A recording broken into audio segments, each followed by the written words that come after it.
오늘 또 이렇게 예배를 드리게 되면서 먼저 본격적으로 말씀 들어가기에 앞서서 이 이야기를 좀 잠깐 나누려고 하는데요. 우리 성도님들 모두가 잘 알고 계시는 내용입니다. 호국보훈의 달이다 보니까 자꾸 이러한 내용들이 저에게 좀 머릿속에 많이 생각이 나는데 1592년 발발한 역사적으로 아주 우리가 잘 알고 있는 사건입니다. 1592년이라고 하면은 우리나라에 어떤 일이 일어났었냐? 임진년이기 때문에 임진왜란이 일어났었던 그러한 해입니다. 당시 임진왜란 하면은 우리 성도님들 가장 먼저 떠올리기도 하고, 우리가 광화문에 가게 되면은 그 큰 상이 하나 세워져 있지 않습니까? 어떤 사람을 가장 먼저 떠올리십니까? 이순신 장군을 많이 떠올리시죠. 이 이순신 장군이 약 7년이 되는 이 임진왜란의 그 전란 속에서 그 공적을 헤아려 본다면은 사실 세계적으로도 전무후무한 그러한 공적을 세운 인물이 바로 이 이순신 장군이라고 할 수 있죠. 23번의 일본과 전투를 했습니다. 해전을 했는데 그 가운데 몇 번을 이겼는지 우리 성도님 알고 계십니까? 23전을 했습니다. 몇 승 하셨는지 알고 계십니까? 23승을 했습니다. 몇 번 졌습니까? 일본한테 한 번도 안 졌습니다. 우리가 지금도 축구할 때나 야구할 때나 국가대표 경기 볼 때 한일전 하면 바닥바닥 싸워서 그렇게 이기기를 원하지 않습니까? 아마 그때부터 그렇게 했었던 것 같습니다. 역사적으로도. 그런데 이 23전 23승을 이길 수 있었다는 것은 어떻습니까? 이순신 장군의 그 지략이 정말 참 빛났었던 전투가 참 많이 있거든요.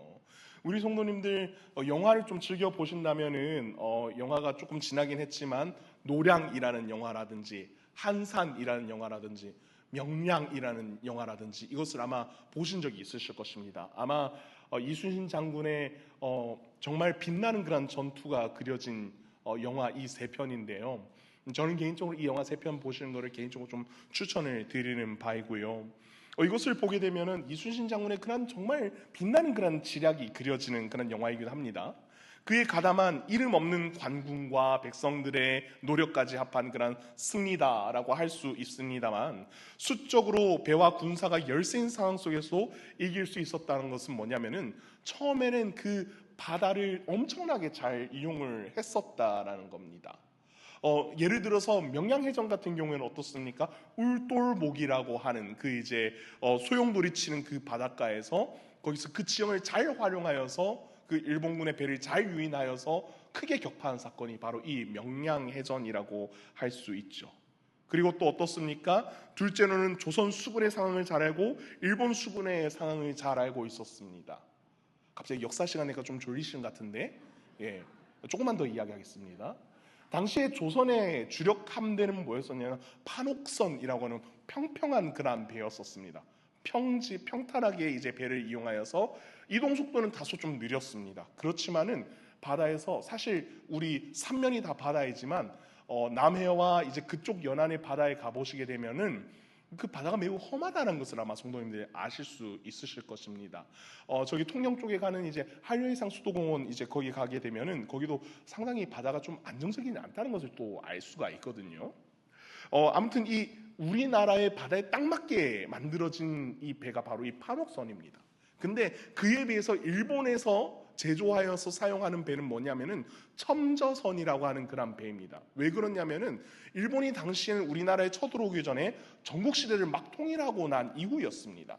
그렇기 때문에 엄청나게 빠른 전투와 빠른 승리를 거두기 위해서 빨리 돌격하여서 그 상대의 배에 빨리 백병전으로 넘어서 승리를 거머쥐어야 하는 그러한 전투법을 또한 취하고 있었죠.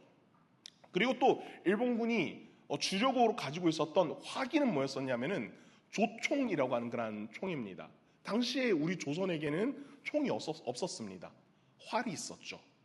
그렇기 때문에 그 조총의 그 이제 화력이 엄청났었기 때문에 초반에 이제 초량으로부터 시작하여서 동래성으로 그렇게 침탈한 그런 일본의 그런 진격을 막기 너무나 힘들었었던 거죠.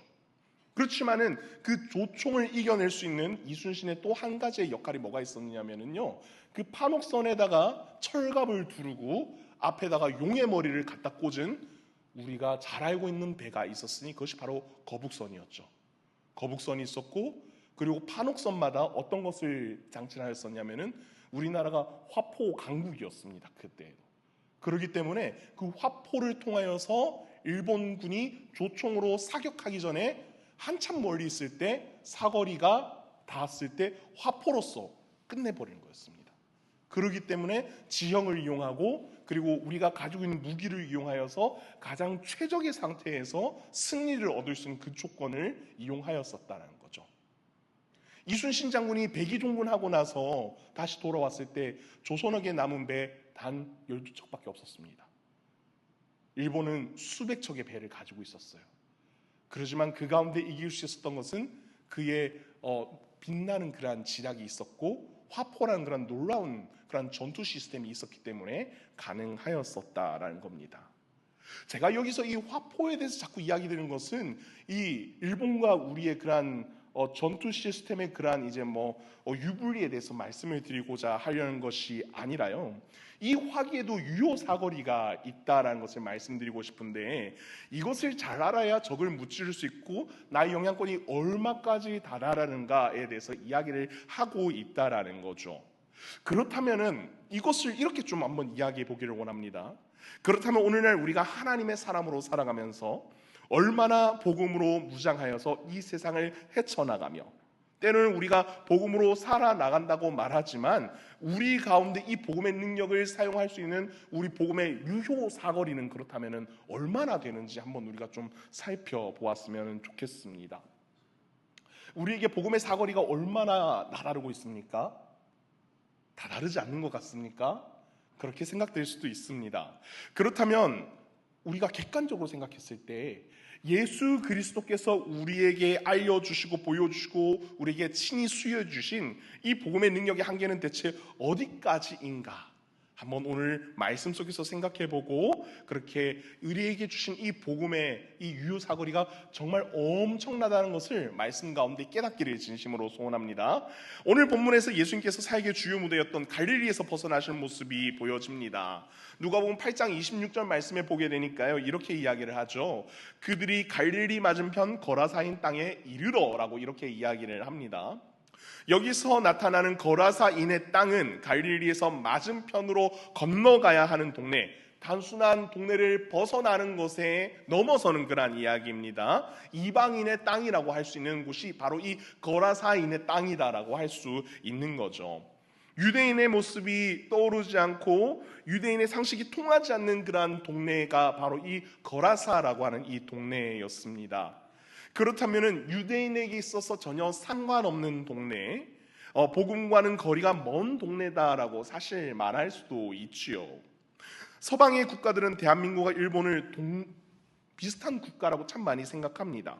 그러나 우리가 생각했을 때 대한민국과 일본이 같다라고 생각하면 성도님들 그렇게 이야기 들으면 기분 좋으십니까? 기분 나쁘십니까? 기분 나쁘죠, 그렇죠? 저도 일본하고 Are you Japanese? 이러면 되게 기분 나빠합니다.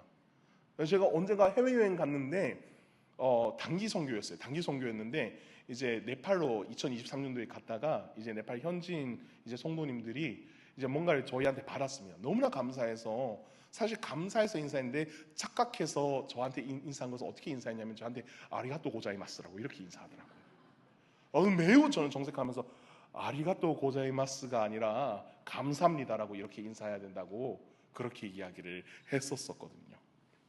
같지 않죠? 문화적으로 좀 비슷해 보일 수 있지만 전혀 다른 그런 문화입니다. 지금 예수님 가신 이 거라사가 좀 이런 동네인 거죠.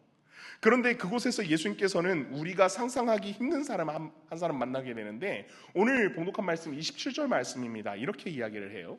예수께서 육지에 내리심에 그 도시 사람으로서 귀신 들린 자 하나가 예수를 만나니 그 사람은 오래 옷을 입지 아니하며 집에 거하지도 아니하고 무덤 사이에 거하는 자라. 예수님께서 거라사에 상륙하셔서 한 사람을 만납니다. 근데 이 사람이 좀 정상적으로 보이시나요? 좀 어떻습니까? 무덤 사이에 거하고 벌거벗고 있고. 성도님들, 우리가 길을 가다가 갑자기 그런 사람이 우리 앞에 딱 하고 나타난다고 생각해 보자면 어떻습니까? 정상적인 사람이 지나가는구나라고 생각할까요? 우리 옛날에 바바리맨이라고 있었지 않습니까?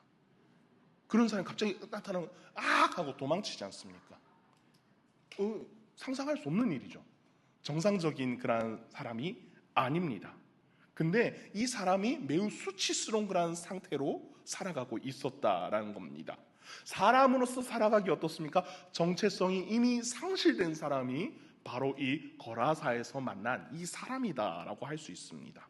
또한 그 사람이 살아가는 주거 환경은 어떻습니까? 무덤 사이다라고 이렇게 이야기합니다. 여기서 혹시 무덤 사이에 나 거주해 본 적 있습니다 하신 분 있으십니까? 아무도 없죠. 무덤 사이에 아무도 거주하지 않습니다. 소위 우리가 정상인이라고 표현할 만한 사람은 아니었다라는 거죠. 정상인이라고 표현할 만한 사람들은 공동체가 형성되어 있는 도시에서 살아가는 그런 사람입니다. 그렇죠? 근데 그건 과거나 지금이나 마찬가지라는 겁니다. 그러나 지금 예수님 앞에 나타나는 사람은 미치광이거나 혹은 본문에서 말하고 있는 귀신 들린 자라는 거죠. 이제까지 예수님을 만났던 사람들은 예수님을 봐도 그가 하나님의 아들인지 알고 모르고 이렇게 단번에 판단하는 사람은 아무도 없었습니다. 그러나 이 거라사에 내리자마자 귀신 들린 자는 하나님의 아들인 것을 바로 알아챕니다. 그래서 28절 말씀에 그래서 이렇게 이야기를 하는 겁니다. 지극히 높으신 하나님의 아들 예수여, 당신이 나와 무슨 상관이 있나이까? 당신께 구하노니 나를 괴롭게 하지 마소서. 이렇게 이야기를 합니다. 정확히는 이 귀신 들린 이 사람이 이야기한 게 아닙니다. 누가 이야기하는 걸까요? 귀신 들린 자 안에 있는 그 귀신들이 지금 예수님 앞에 이야기를 하고 있는 거죠.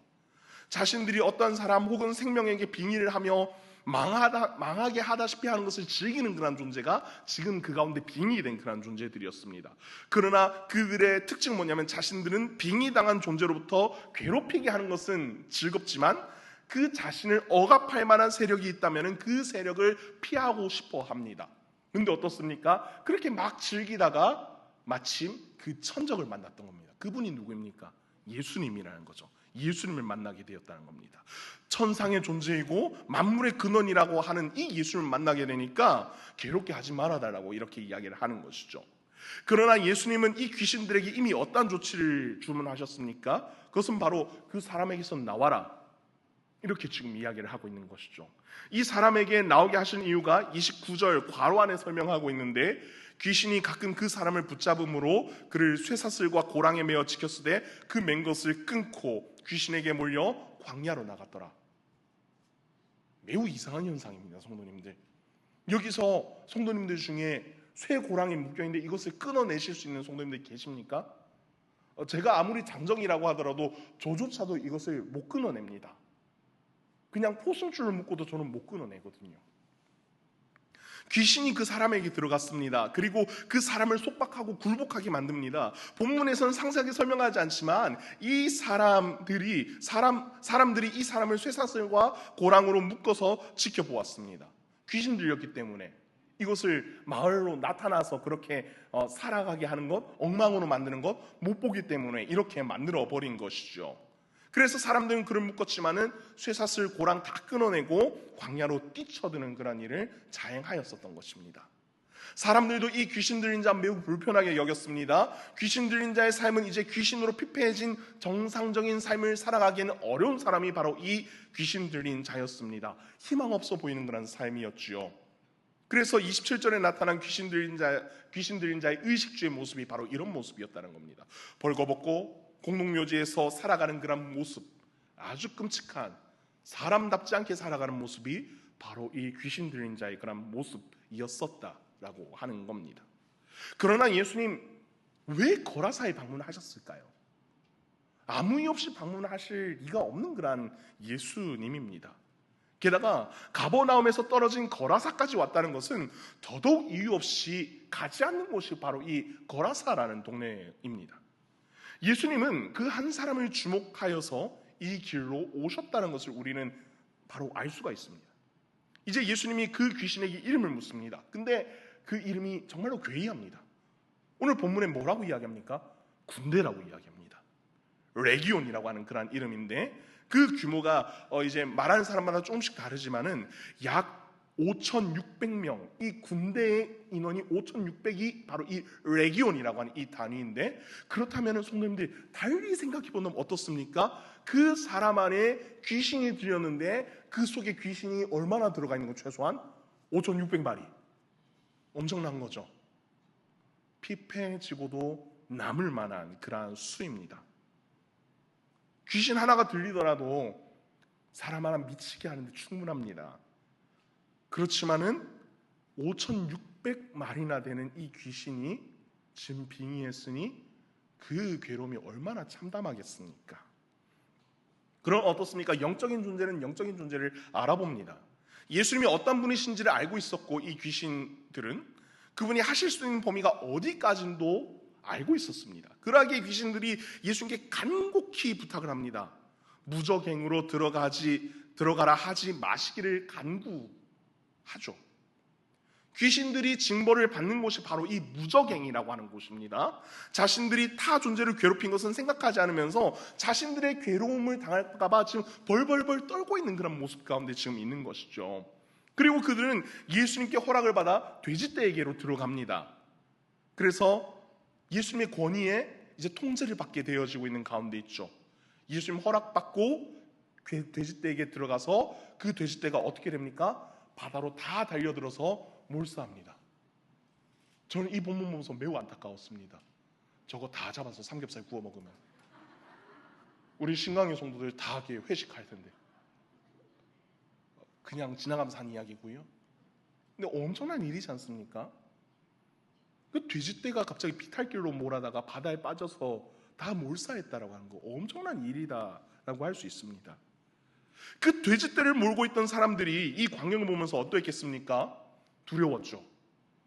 갑자기 돼지를 잘 치고 있는데 그 돼지들이 갑자기 막 미치더니 그 피탈길로 달아서 그렇게 바다로 다 빠져서 죽으니까요. 그래서 돌아보지도 않고 동네 사람들에게 가서 이 이야기를 합니다.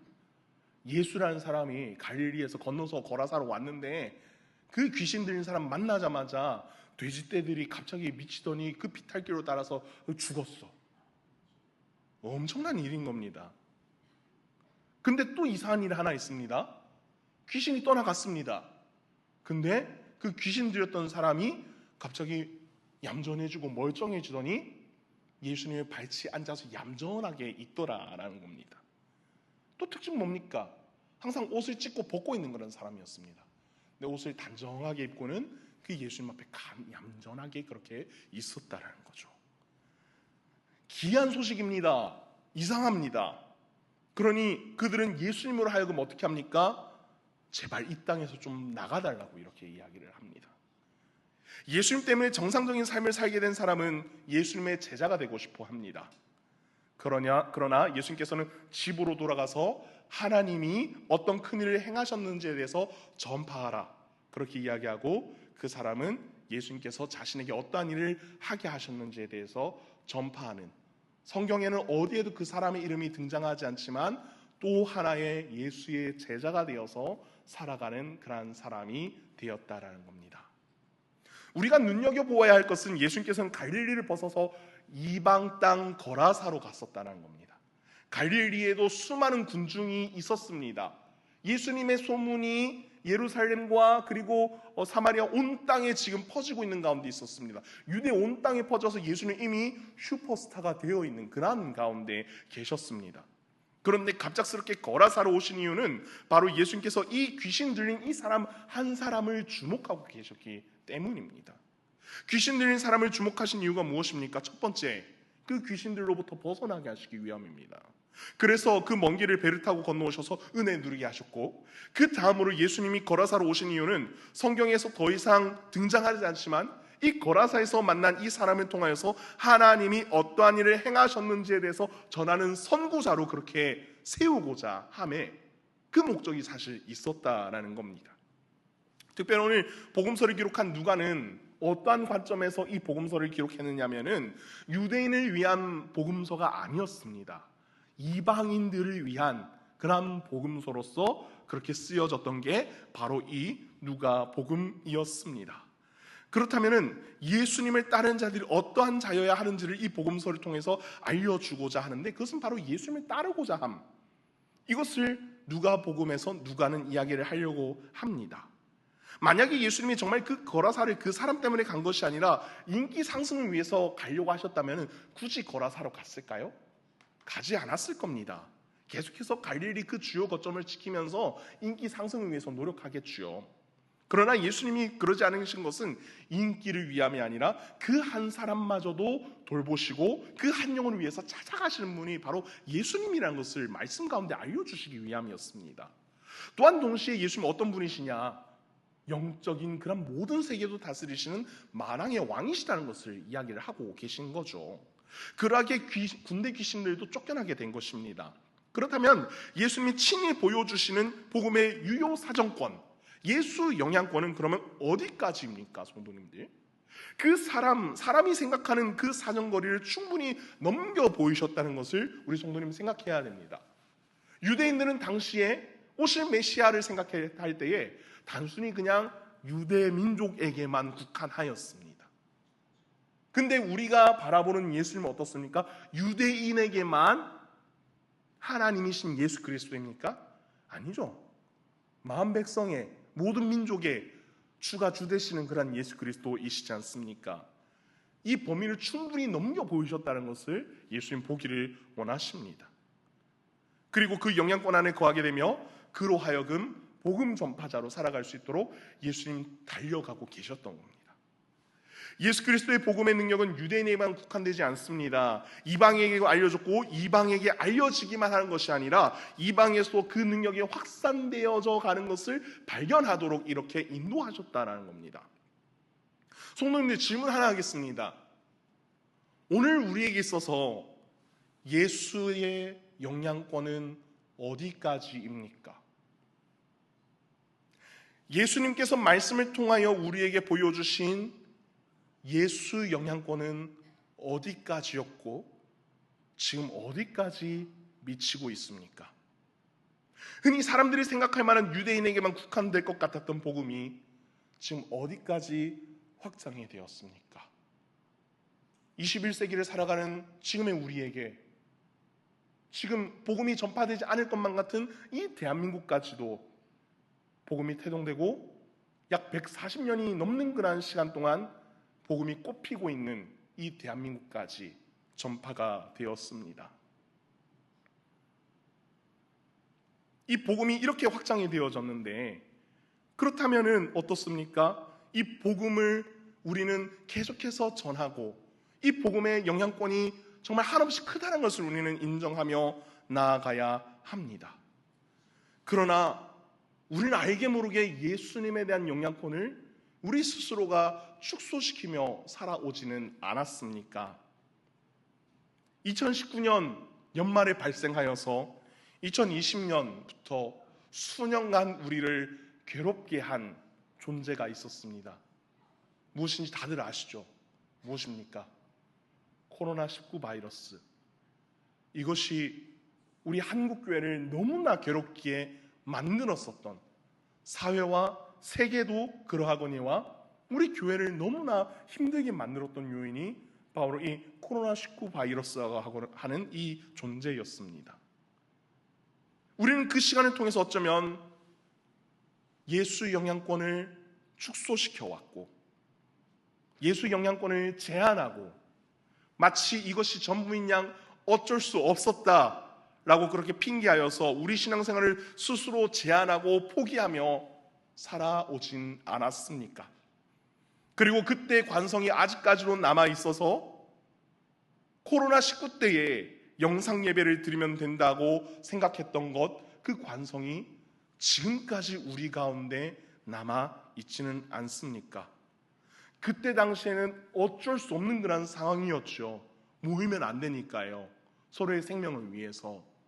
그렇기 때문에 영상으로 예배를 드리는 것은 임시 방편일 뿐이었습니다, 성도님들. 근데 그때 당시에 옳다구나, 잘됐다, 영상으로 예배드리면 되겠네, 그때부터 이야기했던 것, 그것을 핑계 삼아서 예배를 어떻게 드립니까? 예배를 그냥 여행 가서 드리기 시작했습니다. 이때 아니면 언제 우리가 교회 떠나서 한번 여행 가볼 수 있겠냐? 한편으로는 그럴 수 있죠. 근데 이게 어떻습니까? 코로나19의 우리가 위기를 극복했다라고는 지금 이 시점까지도 어떻습니까? 여보세요? 지난주 못 뵀는데요. 여행 갔어요. 여행 가서 영상으로 예배 드렸어요. 이거 과연 성도님들 인정할 수 있는 걸까요? 쉽지 않습니다. 물론 예수님 무소부재하신 분이시지만 우리 이 부분에서 다시 한번 생각해 봐야 된다는 겁니다. 예수님에 대해서 우리 멀리하고 있고 예수님에 대한 영향권을 우리가 축소시키면서 살아오지 않았나? 우리 이것을 생각해 보아야 한다는 겁니다. 심지어 우리 6.25 전쟁이 일어났을 때에도 한국교회는 예배시지 않았습니다. 그런데 전무후무한 사태가 일어나자 예배를 포기하고 예배에서 물러서면서 넘어서서 우리의 즐거움과 쾌락을 위하여서 예배를 포기하고 내려놓는 사태까지 우리에게 발생하고야 말았습니다. 우리는 다시금 예수에 대한 영향권을 늘려야 할 때입니다. 그 영향권을 늘려야만 하나님께서 찾으시는 한 영혼을 더 찾아 구원에 이르게 할 수 있습니다. 영혼구역 사역뿐만이 아니라 우리의 삶의 터전에서도 그 예수 영향권을 계속해서는 늘려야 하지 않겠습니까? 더욱 위축되어 있는 믿음 생활 가운데 이제는 그 믿음 생활 소극적으로 하는 것이 아니라 더욱더 적극적으로 해야 되지 않을까요? 소극적인 믿음 생활은 예수님에 대한 영향권을 우리 가운데 계속해서 소극적으로 할 수밖에 없습니다. 어떻게 소극적인데 회복이 되어질 수 있겠습니까? 어떻게 소극적인데 우리의 믿음이 더욱더 성장하고 발전할 수 있겠습니까? 사랑하는 신광의 성도 여러분, 우리가 믿음 생활을 하는 것은 아무 이유 없지 않습니다. 그 거라사까지 달려가신 예수 그리스도의 십자가의 복음은 현대까지 살아가는 우리에게 영향을 미치는 겁니다. 단순히 그냥 상징으로만 남아있는 것이 아닙니다. 십자가가 그냥 우리에게 심볼로만 남아있는 것이 아니라 십자가는 우리 가운데 능력으로 임한다는 것을 기억하시며 나아가시는 우리 모든 성도님들 되실 수 있기를 진심으로 소원합니다. 우리가 교회에 나온 건 무엇입니까? 그냥 친교하러 나오셨습니까? 아니죠. 하나님을 예배하는 것, 하나님을 경외하는 것, 이것이 바로 우리 교회에 모인 목적이지 않습니까? 근데 언제부터 우리가 이것을 잃어버리고 살아갔었단 말입니까? 사랑하는 성도 여러분, 그렇지만 하나님 지금도 기다리고 계십니다. 기다리고 계실 뿐이었을까요? 예수님께서 유대 땅을 넘어서 거라사로 넘어가셔서 친히 만나러 오신 것처럼 오늘도 우리의 문 가운데 심령의 문 앞에 기다리고 계십니다. 얘야, 좀 문 좀 열어달라. 좀 문 좀 열어줘. 나랑 좀 이야기 좀 하자. 오늘 예수님 그렇게 우리에게 말씀하십니다. 제가 우리 교회 온 지 얼마 안 됐지만은 코로나19를 지나오면서 우리 신강교회에 그전에까지는 함께 계셨는데 어느샌가 보이지 않는 얼굴들이 분명히 계실 것입니다.